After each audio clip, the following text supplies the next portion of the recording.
ये तैयार हो जाता है और बेचने के लिए उसे वो सबसे पहले अपने दोस्त के पास जाता है। उसका दोस्त जो होता है वो फल बेचता है और उससे कहता है कि हे दोस्त, मेरे पास एक मोती है, ये देखो। और वो उस मोती को अपने दोस्त को दिखाता है और उस दोस्त को दिखाते हुए बोलता है कि क्या तुम इसे खरीदोगे। उसका दोस्त उस मोती को बहुत ही अच्छे तरीके से परखता है और कहता है ये मोती तो मुझे बहुत ही नॉर्मल सा लग रहा है, एक साधारण सा मोती लग रहा है। मेरे हिसाब से इसका मूल्य 100 रुपये से ज़्यादा नहीं होना चाहिए।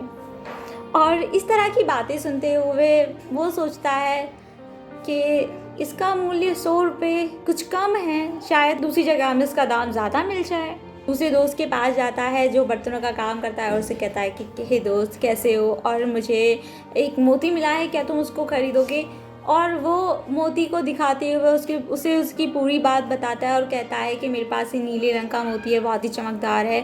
तो जो उसका दोस्त होता है वो बोलता है कि मैं तो सिर्फ इसे 1000 रुपये में खरीद सकता है, क्या तुम इसको बेचोगे। तो वो बड़ा ही अचंभे में पड़ जाता है, बोलता कि 1000 रुपये।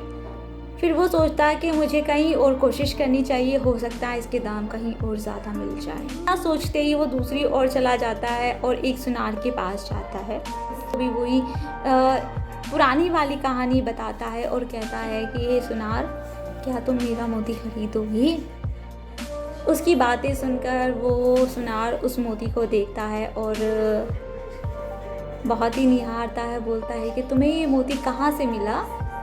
तो जो इंसान होता है वो बोलता है कि मुझे एक साधु आए हैं, उन्होंने ये मोती दिया है।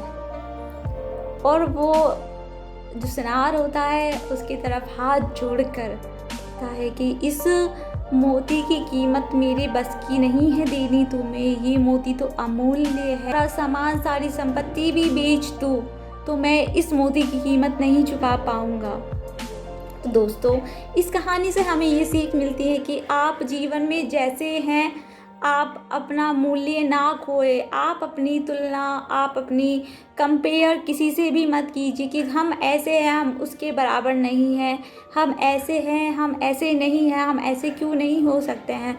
वो सब कुछ आपके हाथ में है। तो आप जब भी अपनी सोच को ऊंचा रखोगे, आप ऊंचे बनोगे, आप ऊंचे मुकाम पर पहुंचोगे। और आप अपनी कंपेयर जो दूसरों से करना शुरू करते हो, जब आप अपनी कंपेयर अपनी दूसरों से शुरू करते हो करना, जब आप अपनी कंपेयर दूसरों से करना स्टार्ट करते हो तो आपके मन में एक हीन भावना आती है। और ईश्वर ने भी कहा है कि आप किसी से भी अपनी तुलना नहीं कीजिए। और दोस्तों, आज इसी कहानी के साथ हम आपसे अलविदा लेते हैं। तो अल्लाह हाफिज़, शब ख़ैर, बाय बाय।